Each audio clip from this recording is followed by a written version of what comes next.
Okay, so here we are, episode 6. We're back.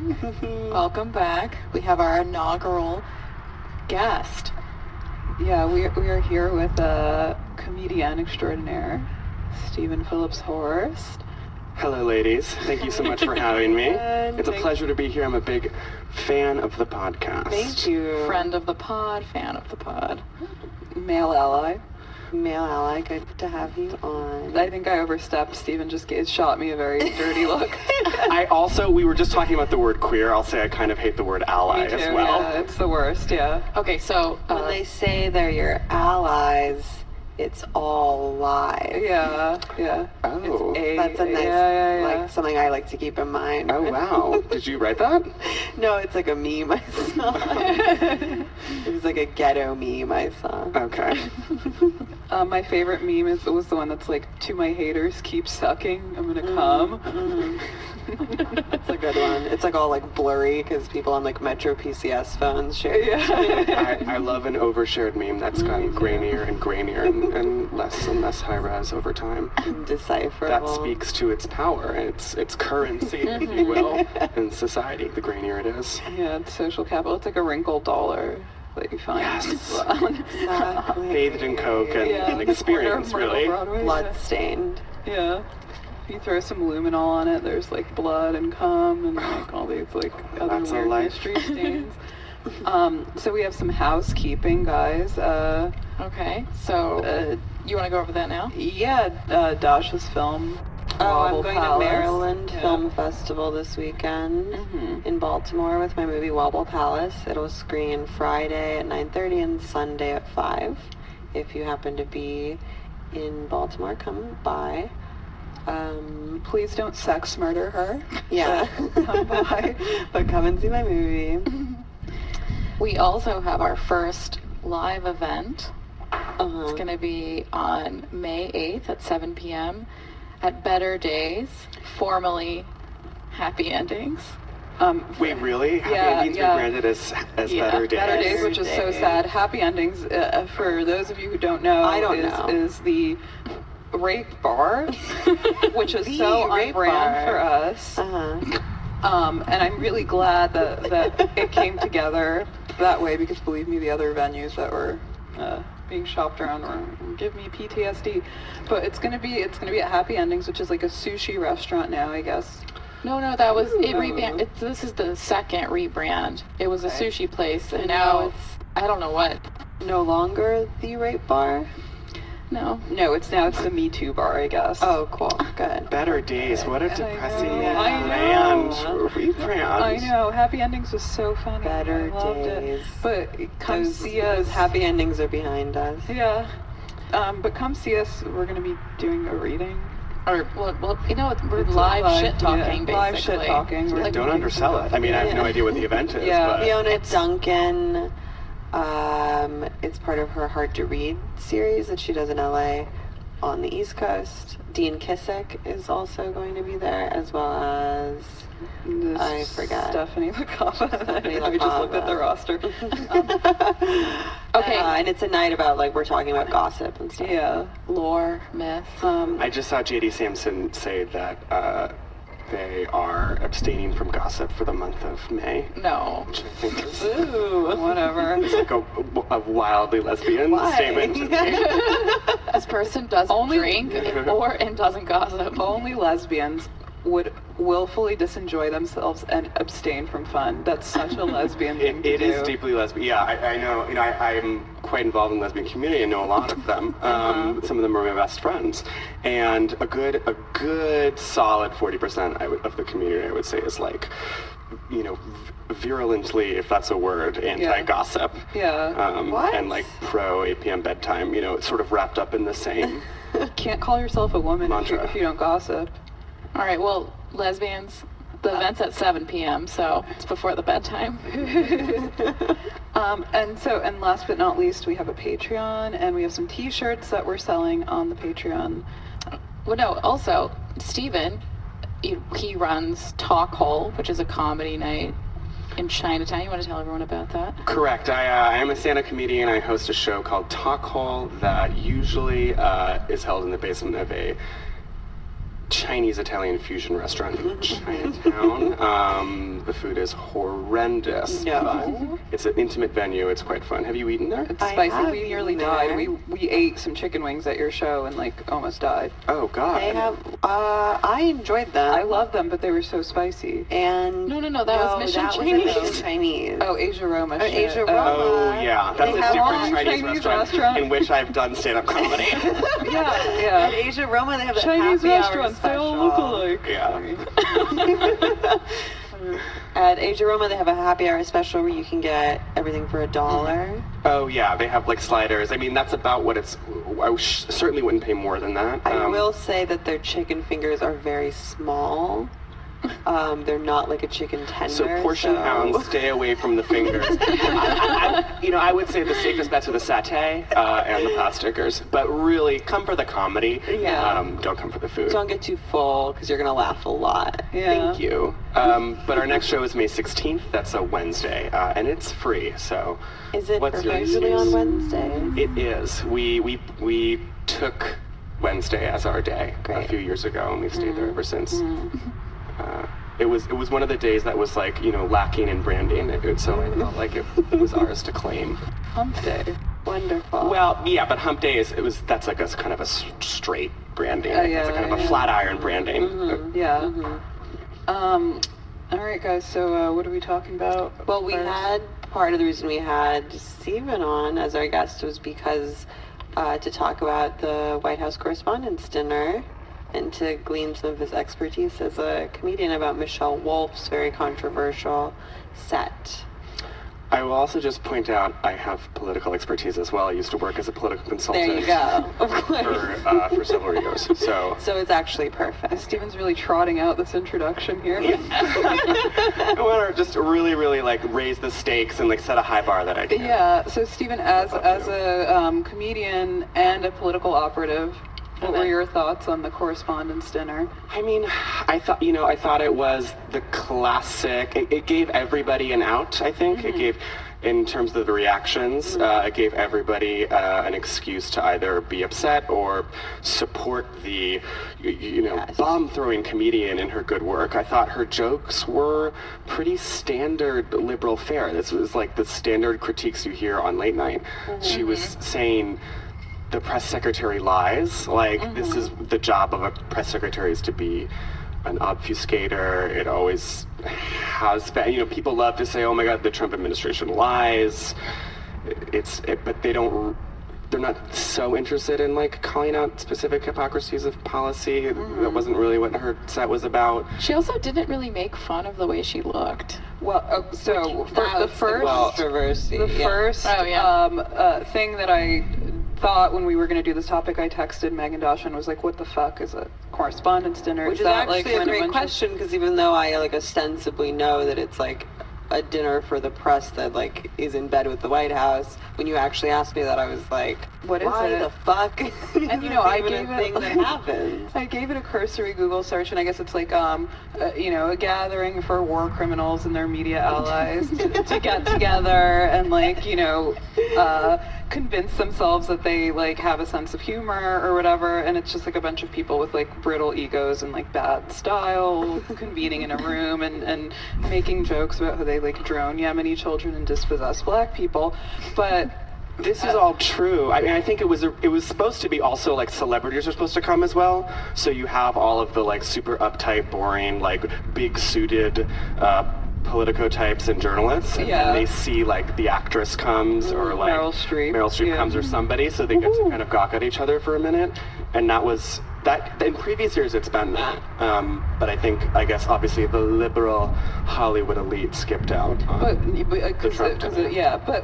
Honestly, the second thought I had was when Michelle Wolf took the stage, I thought, is that Debbie Wasserman Schultz? I mean, this woman, I Googled her, this woman is 32, I'm 32, she looks like she could be my Jewish mother. That was a shock when she said it. That she was 32. Although Debbie's quite a lot shorter. I mean, and also this woman, tells the anecdote about how she was like in an elevator with Harvey Weinstein, and even he didn't try to Me Too her, like that's how bad she looks.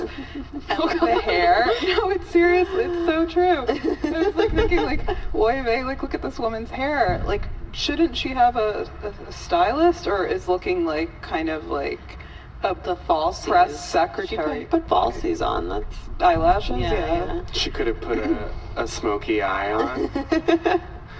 But I will say that, like, you I know, thought she was funny. I thought she was funny, and also game recognizes game. I love myself a Jewish girl with a big old mouth, and I love the Is she fact Jewish?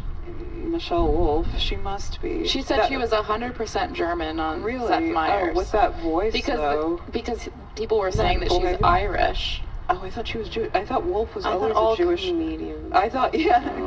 Go off, Dasha.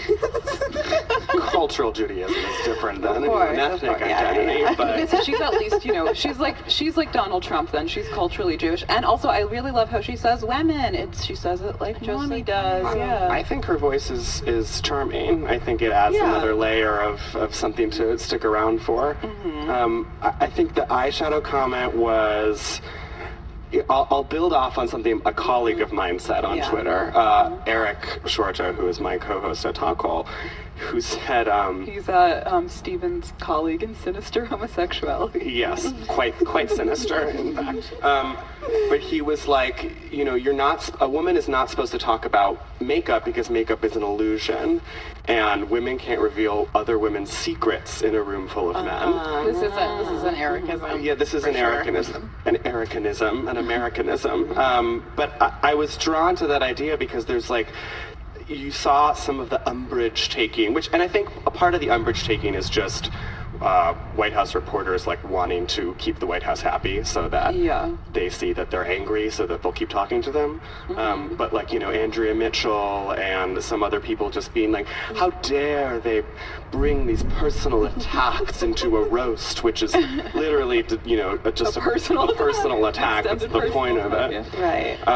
And this idea that like women are supposed to keep some things secret, you know, that their appearance is supposed to be is where their mystique and their power comes from, and that men can't know, sets such a low bar for like what we expect of straight men that I think is like that they wouldn't notice that someone has is wearing makeup. Yeah. I will say I never tell any of my partners about my penis. They don't have to know. And never you keep your jeans on during sex. No, tuck it back in.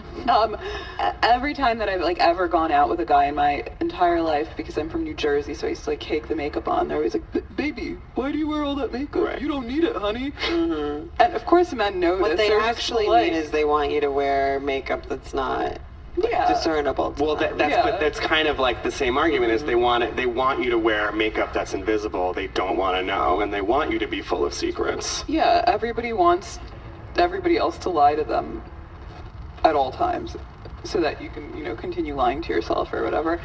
But she really didn't But it was, she also remark wasn't on Sandra's appearance. She wasn't. She was also actually complimenting her appearance. Exactly. But I think it's just, you know, in lib trigger warning culture, you hear a reference to appearance, and it's immediately because no. Sarah Huckabee Sanders is also so objectively ugly that any remark about her appearance is perceived as like an attack. I mean, I think you could say the word ham-faced. I think that She has a face for the radio. yeah, she looks got a ham face. awful. Yeah, I actually she looked admittedly- especially bad, like grimacing and her like little pained smiles during Wolf's set were especially like repulsive to me. I actually like don't know what this woman looks like, but I think like the reason that happens, that people I don't follow. I don't want to know. Ignorance on the topic. I don't follow politics. You're a political pundit, I'm Diana. kind of What are you gonna say?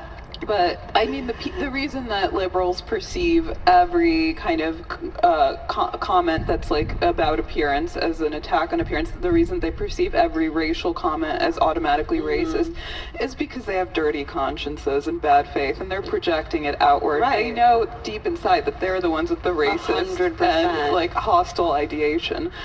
Right. That's all that is. Michelle Wolf says like perfect Smokey, and they're like, how dare you talk about her dumpy, stupid Right. Because face. basically, this is a dumpy woman. We can't mention her at all. We have to pretend like she doesn't have an appearance. Because if we start to reference it, that we start to think about the fact that we've judged her on it, and we've said, okay, this ham-faced woman can only be a dour, sour, secretary at the lectern who's just dodging, like, superficial questions about what the president tweeted that day. Yeah. And that's her only So function. this woman is his press secretary, Sarah Huckabee Sanders. Yeah, she's the one who sits up Cousin at of Bernie Sanders. No, I'm kidding. she's the daughter of Mike Huckabee. Yeah. Oh, she's one of those adult large sons or whatever. Large Exactly. adult sons. Okay. So who is the guitar-playing Christian from Arkansas who's run for president and successfully several times and has a Fox show. But her husband is Also- Bernie Sanders. Yeah, correct. Yeah, Yes. Bernie Sanders. Yes, is- she ran Vermont College or whatever into the ground by wasting its endowment on like a new, real estate And she snafu or can't whatever. contour worth shit.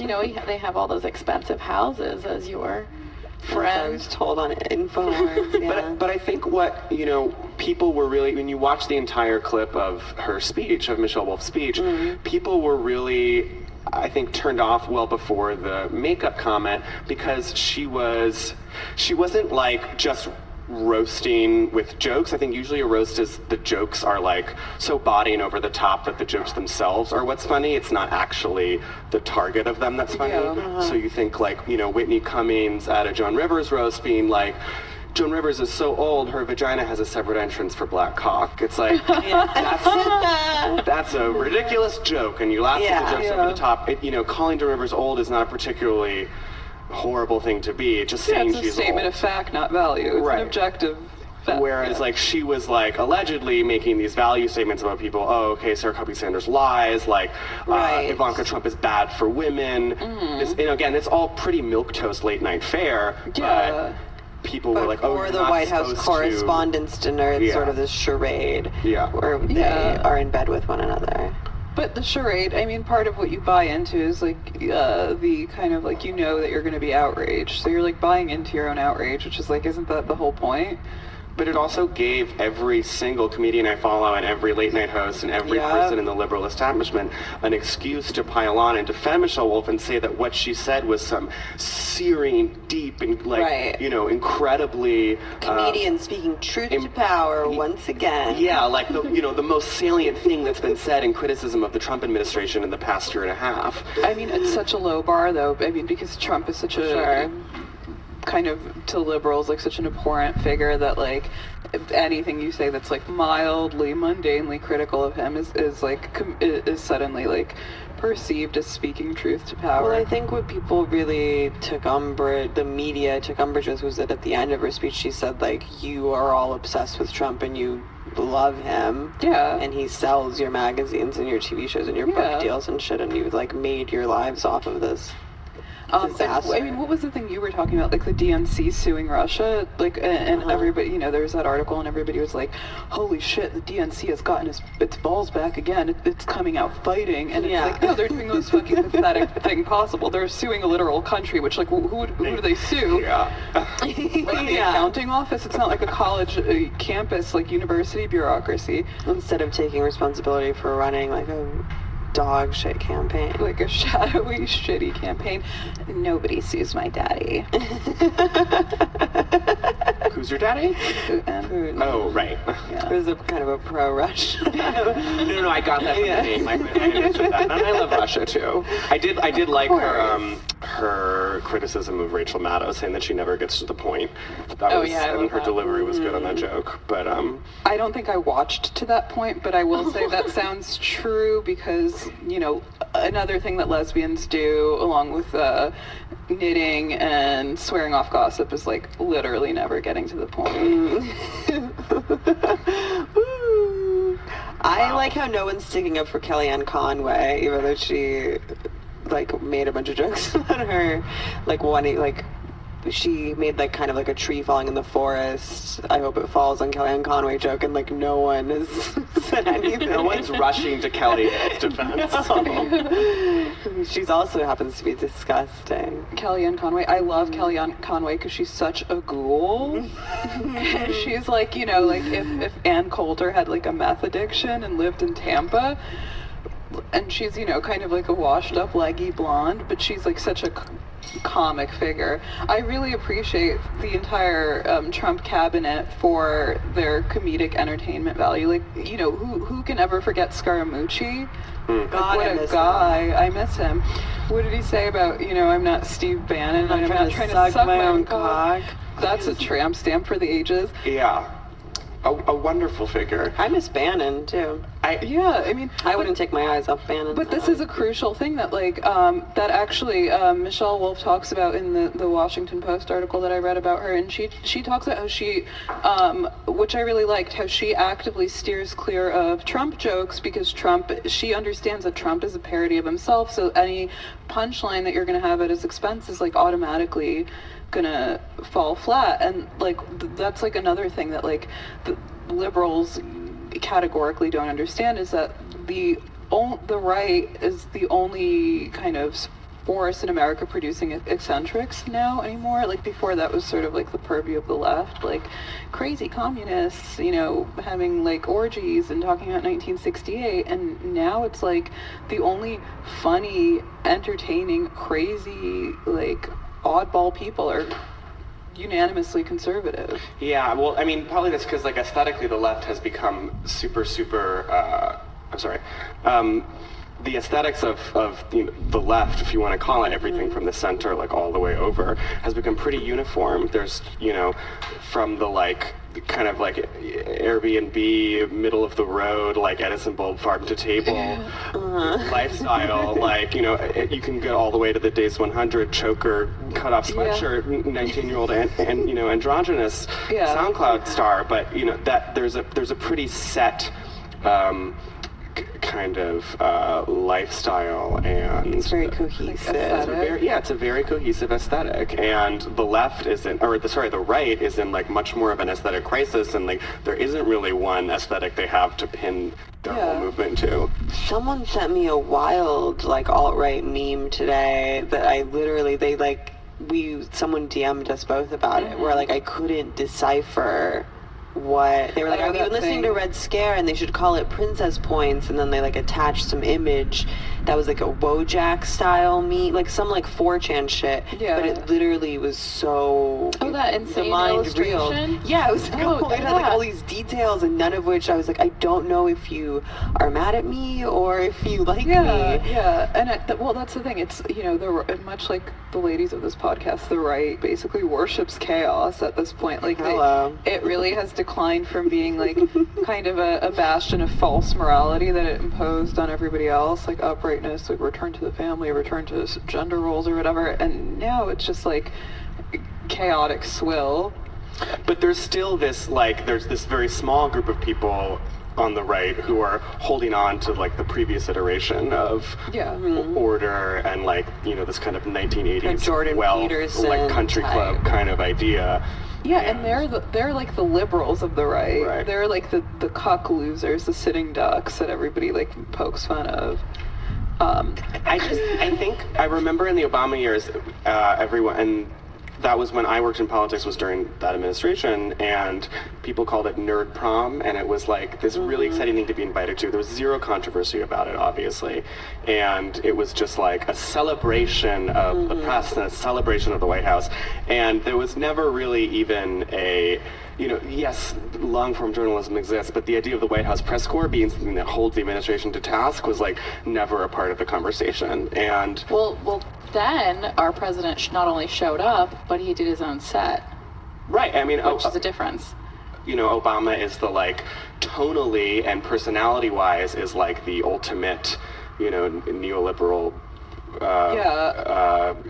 cheerleader. You know? I can't decide what's more despicable, like not showing up to the Correspondents' Dinner or doing your own smarmy tap dancing set where you're like pandering to like these like press people. That's disgusting too. I mean, I don't know, they're like two sides of like a really weird. There's some dignity in not going. Yeah, I would rather opt out. I mean, I think he just doesn't go to anything. He doesn't go to funerals. He's really he doesn't go busy. to. But that speaks to like the right's like laziness, I think, Yeah. and Trump's laziness, and He's just like like so busy running a podcast. he just doesn't want to do anything. Yeah. I mean, one of the things he's like he's just like his flesh is like fused with his toilet seat. He's just like sitting Mauricio Catalan like gold-plated toilet. I do think that liberals, I use liberal as in the political sense. As a slur. Yes, as a slur, absolutely. Work really, really hard and spend a lot of time and effort to keep the theater going, to keep the dance going, to fact check, to make everything look good, to make to make everything seem like it's running smoothly. And the Obama administration would, everyone is working a gazillion-hour work weeks and responding to every letter and making everything look like the empire is running smoothly. And the Donald Trump method, which is like the core of Republican thinking, the id of Republican thinking, is like, who fucking gives a fuck? Like, Yeah. Let Amazon do whatever the fuck let everyone do whatever the fuck they want. I'm not showing up. I don't care. I mean, it's fantastic. This is like a totally Russian model. I think that's why this whole thing was not shocking at all for me or Dasha, because we did not grow up in Russia. We kind of grew up with the traumatic memory of like governance in Russia, like Boris Yeltsin like riding into like the Kremlin or whatever on a tank, or like Leonid Brezhnev being like fucking naked on the phone. The strongman spectacle. Yeah, but categorized Russian politics. Yeah, and then jetting off to like dance with Alla Pugacheva, but these people are like, they were like disgusting pigs. But is that like, because allegedly communism and stuff, it's supposed to all be about like state control and the government doing all this work and stuff. Like, is that just kind of is their boorish behavior just kind of a cover for that? No. Not actually doing I am anything? talking about specifically like the fall of communism. So when I was born in 1991, so.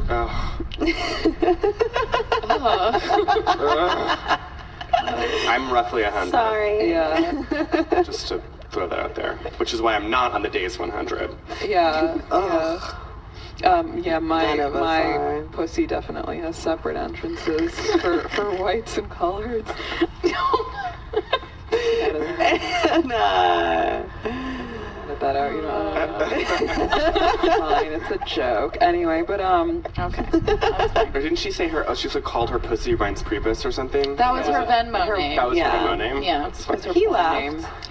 Yeah. He did. He loved He has a getting very shout obscene out. name, yeah.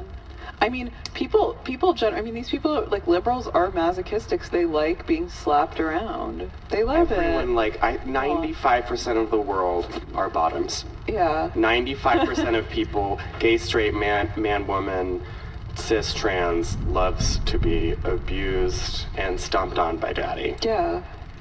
I sure do.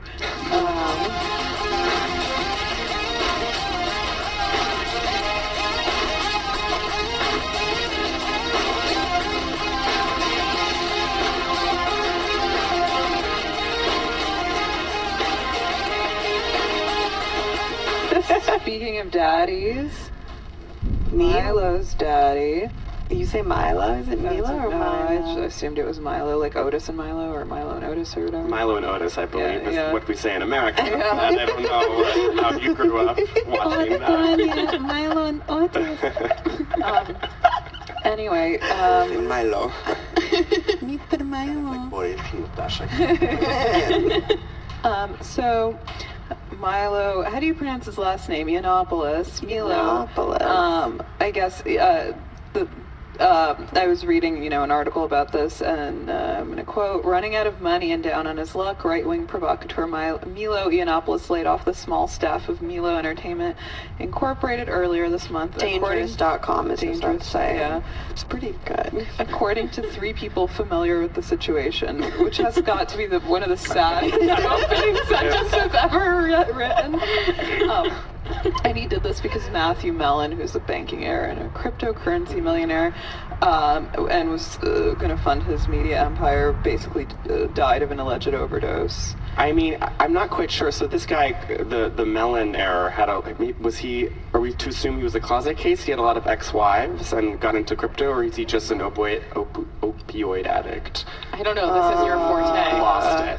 I mean, my forte is being gay, and kind of like seeing Milo through that lens. Yeah. So I'm not sure if it was his daddy. Well, I mean, it was a sugar daddy. It was an like alleged his sugar financial daddy, yeah. or soon to be. Like And he was supposed to also- get a payment or something, but it didn't come through.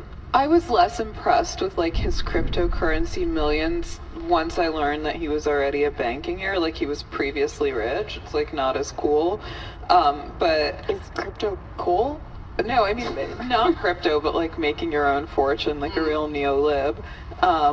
No, crypto is like horrendously uncool. But guys, the co-founder of Soylent followed me on Twitter, which is like really like Huge. Yeah. I had sex with the creative director of Soylent. Oh wow. Did he come Soylent? Was he bloated? Did he have bad skin?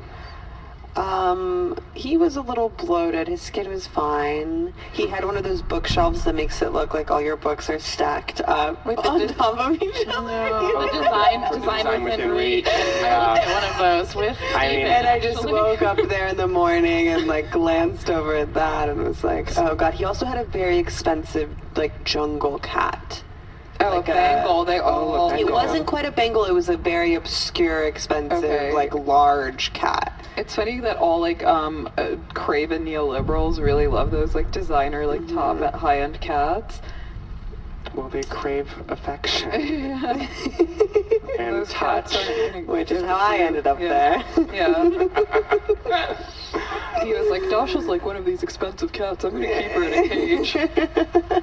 And you were like, fine by me. Oh, go for it. Just give me Soylent.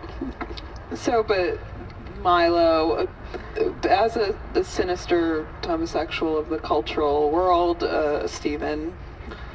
I think Milo is a white gay who wants attention and fetishizes men of color. There are many of those. Robert And- Mapplethorpe, yeah. Yes, from history there are examples, and then up until contemporary society, I know plenty of them. It's he's not particularly interesting or unique in that sense. He is like, he wants to be a Breitbart-esque, as they say, provocateur. I mean, his website, I went and looked at dangerous.com for this. It's similar to Breitbart. They comb the earth for these specific, completely irrelevant stories that paint a picture of white people, losing their power and their preeminence in the world. It's always sort of about Germans being raped by Muslims, and I will say it seems like the Dangerous.com was a little less like overtly racist against black people than the Breitbart website is, where like every 5 stories is a story about like someone getting in a fight at a Chick-fil-A, and all the comments are like people being like, these animals, like send them back. Breitbart is like World Star for white people. It's like that's where they go to get Exactly. But And I will say Milo has like a black husband, which he's really vocal about, and he's always saying that he can't be racist because he like fetishizes this black. Okay. his that's black hilarious husband. because every anti-Semite that I know is like married and or dating a Jew. Well, Anna, what are you saying? Yeah, it's like maybe viewing someone as a sexual object like isn't like doesn't absolve you. Yeah, like, maybe fetishizing someone's sexuality on the basis of their ethnicity makes you the worst kind of racist. So dangerous. This seems like I have not been on this website. I'm really like. Anna's had a lot on her plate. This Yeah, I've week. had a It's lot fine. on my plate. I'm like a girl boss now, but I will say this website, it seems like one of those websites where they like comb the internet for like specific stories from no-name universities about like woke minority SJWs like occupying the quad against some conservative speaker. It's like basically like identity politics for conservatives, right? Yeah. It's these cherry-picked stories that are like from God knows where they're. I mean, maybe it's not that hard to find them, but they pass them around and then they elevate them, so it paints this picture of the poor white conservative being victimized and shut out from society. But it's like red pill SJW. It's the same mechanism. Yeah. There's honestly, Milo's personal aesthetic, is this like kind of mid-2000s bachelorette party, like champagne and pearls and bright pink, and this is his idea of like this like mall. Very like Perez Hilton. Yeah. He looks it's like very Perez Hilton. He looks like a Chris Kattan character from SNL, like circa 2003. And I think I'm being too generous in saying this, but he's basically the human equivalent of those Gucci loafer mules with the fur. Wow, you really got it in for those mules. You really hate those. Yeah. I get it. Every time I see them, I think of you. No, and I see them a lot. I don't know. I have a question for you. Yeah, please. So Milo's empire first started to fall after he went on that Joe Rogan show, and he made these podcasts, whatever. And he made those. I was gonna say, he's kind of the male version of you guys. Is that correct? Joe Rogan, basically, yeah. We don't do 20-minute ads yet, so we'll get there. And he made on the show these remarks about pedophilia, I guess, how it was normal for men in the gay community to have relationships with like 13, 14-year-old boys. Well, and then he really came under fire for that. But to me, that seemed like one of the most reasonable things he's ever said. Yeah, absolutely. I would agree. I mean, I read Foucault in college. I haven't really picked up a book since, but in the history of sexuality, like pedophilia, or what we call pedophilia or pederasty, like wasn't weird until very recently in the grand scheme of things. But I do think, what speaks to his sort of mysterious older backer dying, it speaks to this like thing that happens in the gay community, and specifically the gay male community. It doesn't really happen elsewhere. Is there is like a cycle of the older generation sexualizing like the up and coming youth of the gay community and supporting them financially, inviting them to their Fire Island homes, and then creating this little miniature economy of man boy. Well, you don't that have was my life. I mean, if you don't have children, you don't have anyone to take care of when you're dying and old. That's why it makes sense. It's also it seems very Grecian to me. It is very Grecian. Yeah. It's like Aloosh, and there's a trade-off. Like people don't talk about this because first of all, not to mansplain, but in my mind, pedophilia refers to like diddling kids who are pre-pubertal, not pubertal children. There's a fine line. I mean, listen, like there's a different word for it. Yeah, and 14-year-old boys and girls have the minds of have walnut brains. They have like the mind of a Shiba Inu or like excuse my Siamese cat. And for that reason it's dicey and bad. But then they're at the kind of like pinnacle of their burgeoning sexuality, which hebephilia. Hebephilia is what it's called. I thought that was just like loving Jews. That's what I am. I'm a Sorry, that's for what age range? 11 to 14. And that's okay or not? I mean, none of this is presumably okay. That's just the diagnosis. And then if hebephilia is 15 to 19, which is more reasonable. Ephebophilia, yeah, okay. So I think everyone needs to take a hard look at where they were when they were 14, and I know what I was doing, so... Would you have fucked yourself at 14? I was trying to get my pussy out at 14, for sure. I would not have fucked myself at 14, but a lot of people did. So.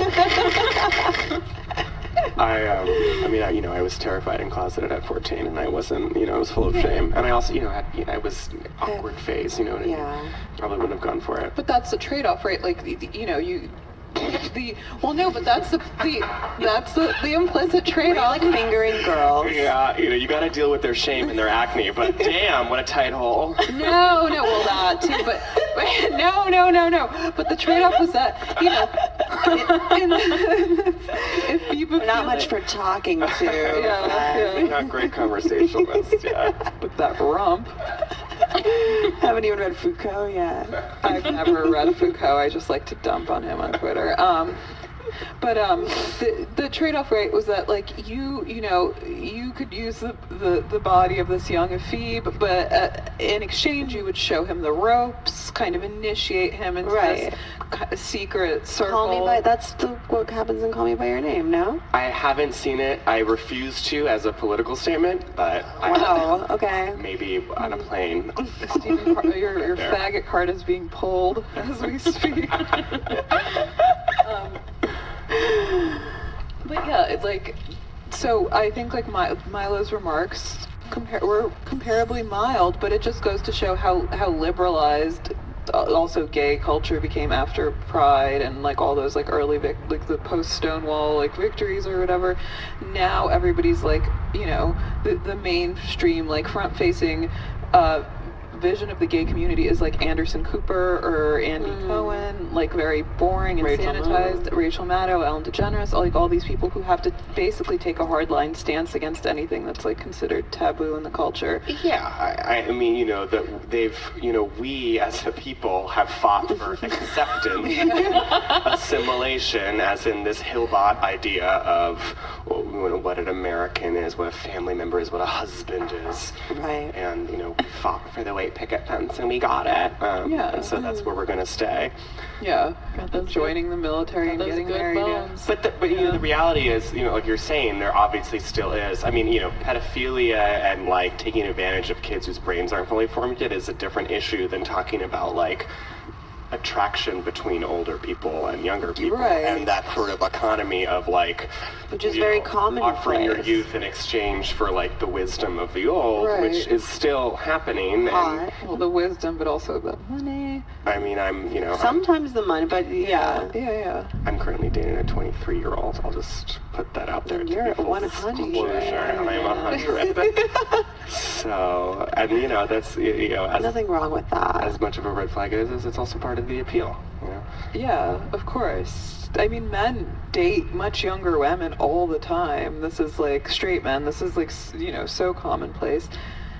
And, you know, like straight men molest children. It's all kind of like whatever. But like, I think. Oh no, it's not. Whatever. I like that. Yeah. Just you know, it's whatever. I didn't In conclusion, who gives a fuck? I don't give a fuck. But no, but it's just like it's interesting to see that Milo was crucified for those comments of all the comments he made about like women being like bleeding gashes and Muslims being terrorists and all this stuff. What I'll say about that is, though, I think that we still aren't, you know, we've gone backwards a lot, I think, in terms of like the archaic way that we view sexuality and like, you know, individual freedom or whatever. And sex is still like the most taboo thing. It's kind of related to the smoky eye question, but it's just like you bring up these issues, even just talking about them, and it's like it's so wrong, you know. And that we have to preserve the honor and the innocence of our youth and our women, and that those two things are so like that is the ultimate sin. That is the ultimate like worst thing you can possibly do. The most transgressive act. The most transgressive, the most evil, the most like you know, absolutely sinister thing you can do is to take away someone's innocence, and that sexual honor is this like this privileged idea over any other kind of like abuse or bad thing that could happen to you.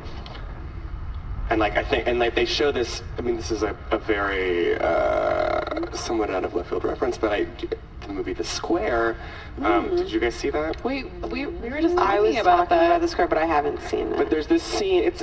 There's half of the movie's really good. The other half is very sort of hackneyed. But there's this scene that there's like a fancy art dinner, a lot of fancy people in a room, and this performance artist is like antagonizing everyone at their dinner, and he's like, you know, tossing plates out of people's tables, and everyone is hanging their head in shame. The shirtless guy, right? It's in the trailer, okay. Yeah, and he's like doing this kind of monkey routine, and everyone's terrified of him, but no one's saying anything.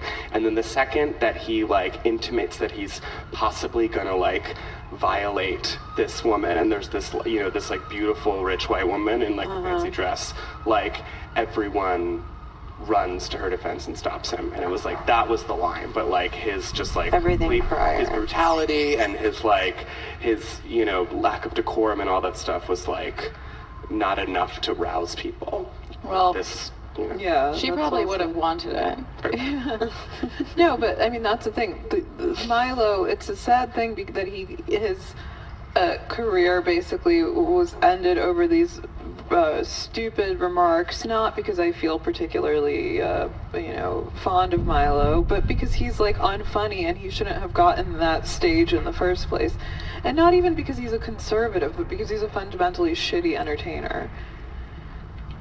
Yeah. I completely agree. I mean, the bar is lower, I So think, on the low. conservative side to be funny or to be Absolutely. clever or to be It's true, yeah. incisive. They don't really have anyone who is any of those things. I mean, I think Ann Coulter can be hilarious on Twitter. Yeah, Sure. I think so too. She's kind of one of the only people who I think can really go there.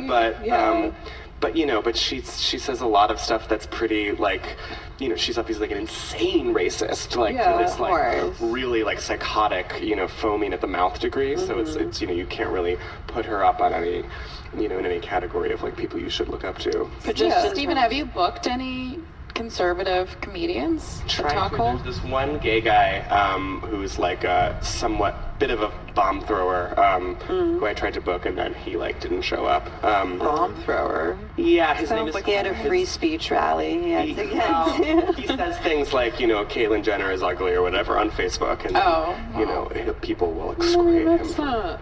That's low-hanging fruit. He says some funny stuff. Again, he's not particularly like insane or controversial, but in our liberal umbrage-taking world, he is a major outlier. Yeah, I just And, didn't Yeah. know what the gay conservative comedian circuit looked like. I mean, there's Just very few Chadwick gays who Moore. aren't with her, I will say. Yeah. I mean, it's like gays in comedy, like that's already a pretty kind of like narrow That's world. niche, yeah. It's already niche as it is, and they're pretty much all with her. So it's not a broad range.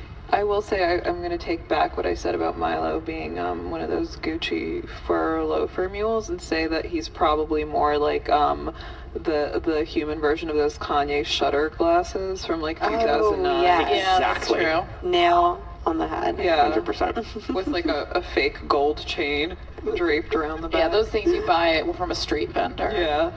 For sure.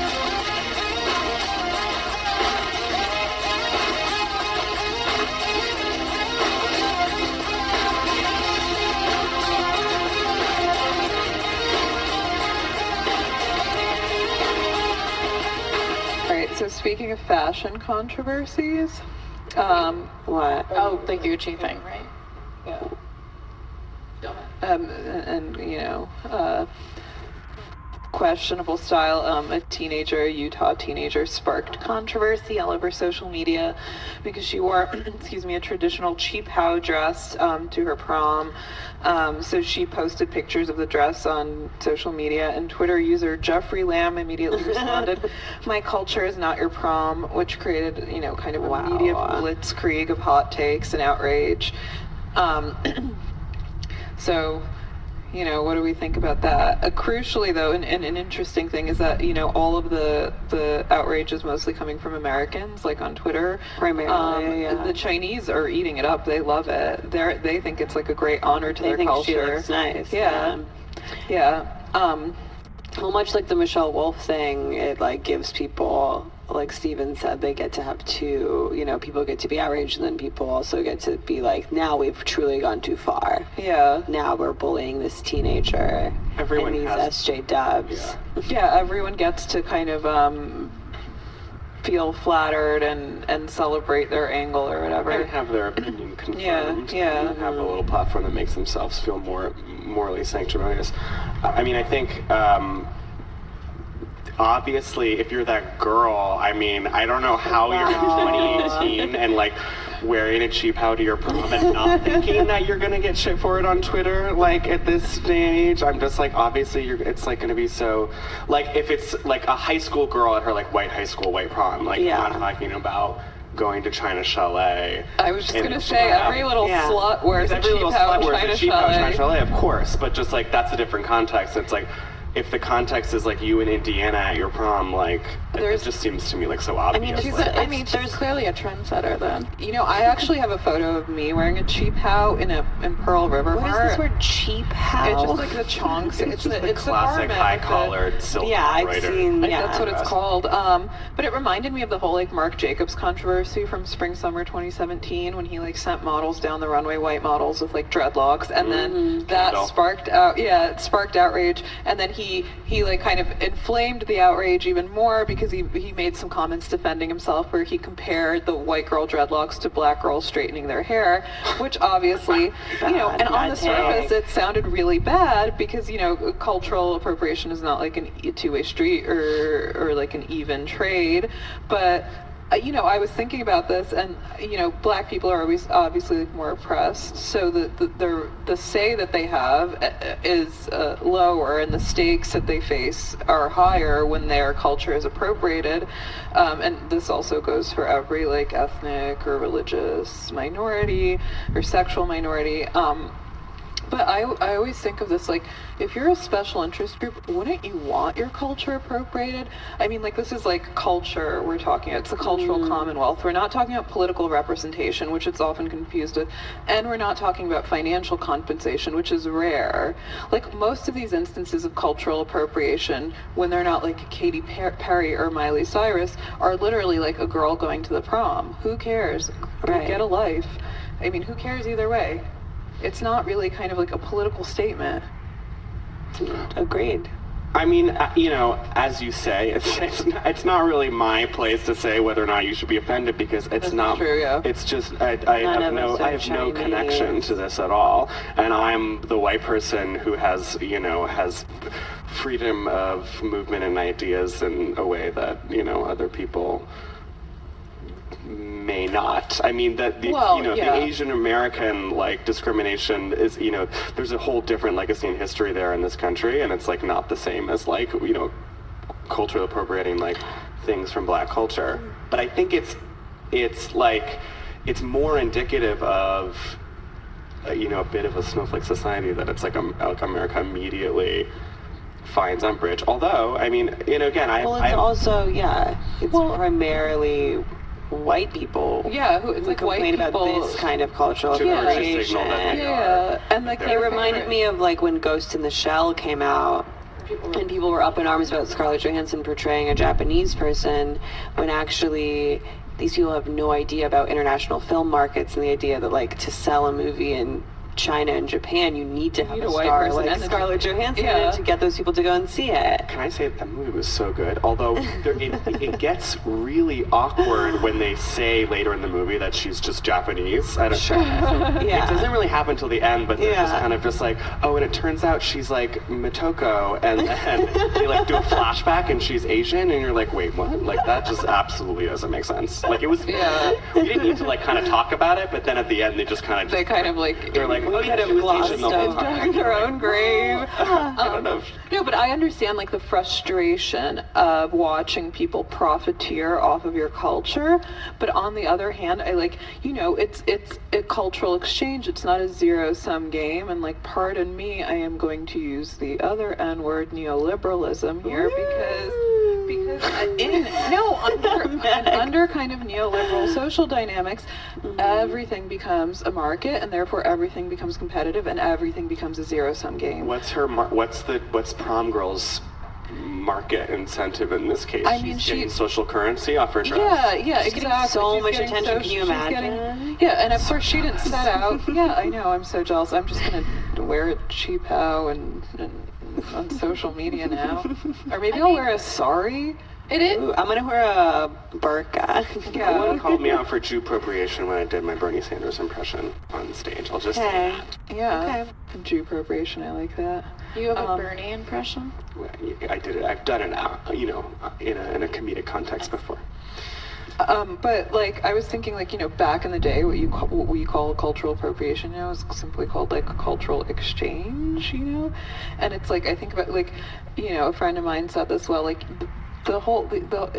like for example, like the Italian American mafioso lifestyle provided an entire narrative backdrop for 90s hip hop, which was predominantly made by black people, and it's like there is and yes, Italians are in a far better place economically and socially, but there was an exchange, a back and forth. But I also don't think that like you can have a super decisive line like on the idea of cultural appropriation where it's just like it's either always okay, it's either always not. It's like there's obviously like concerns of whether or not it's awkward to like do something that's going to make other people feel awkward, and that's like valid. I mean, there's so much like.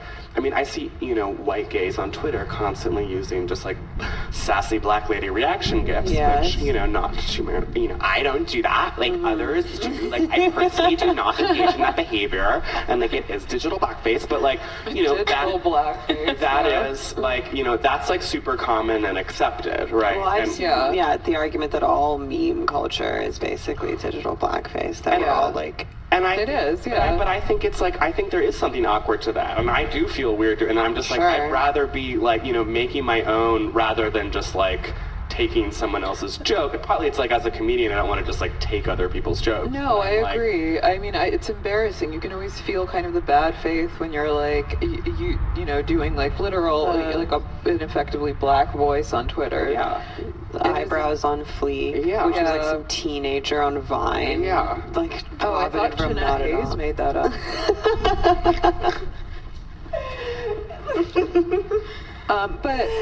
But the other thing that I will say is that, it's like, this is literally white people's favorite pastime now, like after to virtue signal. Yeah, it was like, hiking and camping and like putting ketchup on everything, and now like snitching out restaurants on Yelp, and now it's literally calling other white people white on social media. But this just goes to show how woefully American-centric the whole race discourse has become. Like, America basically exports its ideas on race relation to the rest of the world. It's just colonization all over again. Yeah, because it's American-centric, it's very African. It's like, but it's very African-American-centric because America has slavery. But like, I'm Russian. This has no context for me. White people calling other white people white is weird. We had serfs who were emancipated roughly at the same time as black slaves were in America. Like my great-grandmother, I will tell personal anecdote, was the illiterate daughter of serfs. She learned to read when she was 60. Her first book was Uncle Tom's Cabin, and it was like very touching for her because she could relate with the history of black slavery. And she went on to found her own brand. Co-working space. It's actually called the Nesting Doll. It's called the Nest. The Nest, yeah. But in Russia, for example, white people, there's mostly kind of vaguely Asian white people in Russia. We don't have that same concept. So, and it's the same elsewhere in Europe, in Asia. Mm-hmm. So like this whole like race discourse, it's like totally, it is kind of like culturally imperialistic because it's about America. Because we just assume that like America's white guilt over slavery is just like that equals race and the conversation about race everywhere in the world. And that white privilege is the same anywhere that you go. Yeah, and it's really not. Like if you go to Russia, right, like, there's a separate pecking order of discrimination. Like I always tell the joke that like in Russia, my surname Kachyan is like Kach, the sort of the root, whatever you call it, is an ethnic slur in Russia. It means as basically black ass or like black person, like darky. Because in Russia, Caucasian people are the ones who are discriminated against, or like Muslims from Central Asia. Because you're from the Caucasus, the mountain range. Eastern or Western Russia, whatever. Yeah, and like the Caucasus, definitely. But every country has their own kind of history of racism that's like internal to the country, that has its own context. And their own, and their own like set of lies and truths and myths that they perpetuate. Steven's from Boston. He's well aware. I thought you were going to say that Steven's from Bosnia. Yeah, I'm from Bosnia. We have a whole racial history. No, I'm from the most racist city in America, and we have a lot of denial and myth-making going on over there. I'm reminded in this Chinese appropriation debate of an article I read, which is where my expertise is going to top out, but here we go. About Black Panther and the reception in China, and how there was like, the person writing the article was just, anecdotally saying like there was zero kind of like excitement in the way there was in America over the kind of like celebrating Black culture and like, you know, putting this African civilization like on this, you know, as the heroes of the story in a way that was like totally counter to like, you know, most of the prevailing narratives about like Black history and Black people in the country. And so like how refreshing and what a corrective that was, and that was just completely absent in the reception in China, like because of the, you know, they don't have the same history, and it was just like that part wasn't interesting to them at all. And the only thing they cared about was they were like, why wasn't there, you know, a third of the movie set in China? They were upset that it was like that they had a whole sequence in South Korea. Why wasn't Matt Damon? They're like, what? Where was Scarlett Johansson? Yeah, because, you know, China is like George Bush. They don't care about Black people, and not to say that they don't, but they don't have the same history. It's completely different. Like, and you can't expect like the world to fall in line with like the American kind of intellectually imperialist narrative that is like, that's our problem that we as Americans have to reckon with. I'll also say though, I think this girl, the prom girl, like she's obviously a dumb white girl. You can just tell from her face. Sure. So it's kind of just She like, knows what she did. but she kind of doesn't even. It's kind of more just like she's still kind of a worthwhile target in like a broad sort of general way, where I'm just like, she represents this like sort of this dumb, naive, like you know, greater suburban. But she's thinking also the that's, perfect person for like conservatives to rally against, because she's this fresh face. No, rally around. Yeah. Rally around. Yeah, and they can get horny for her. Yeah, and they're like, these She are can straight be a- up. Do Like, you it's know, like white knight for her. Dasha was appropriating Japanese culture in her InfoWars appearance. Oh right, you're in a little Sailor Moon outfit. Yeah, I was. Yeah, A cum stain That Sailor Moon speaks outfit. to, you know, your specific fandom, which would imply that you have, you know, at least some knowledge, or you're well versed in, you know, in the culture. Yeah.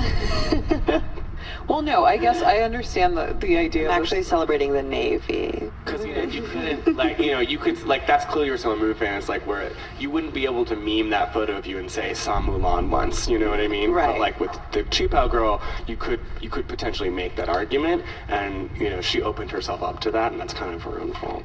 It's her bad. Yeah. This is why, I mean, this is a really like the biggest argument against any sort of like ephebophilia. People of that age cannot think for themselves. They're like literally retarded.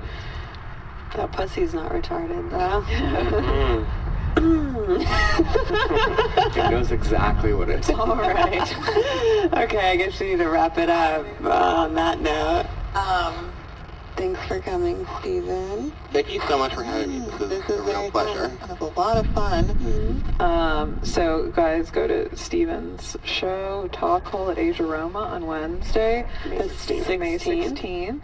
Come to our reading, May 8th. Hard to Read on Tuesday, May 8th. And if you're in Baltimore, come see my movie on Friday or Sunday. It's called Bottle Palace. A fellow Russian, Eugene Kolorenko, directed it. Yeah. Ukrainian. Are we last words, Stephen? Oh God, you know, I've said so much, but no, I do really appreciate the opportunity. I know I'm a male invading your space, and so I'm a guest, and I thank you for letting me be in here. We're happy to have you. My one-day wing membership. Yeah. Okay, well. Well, see you now.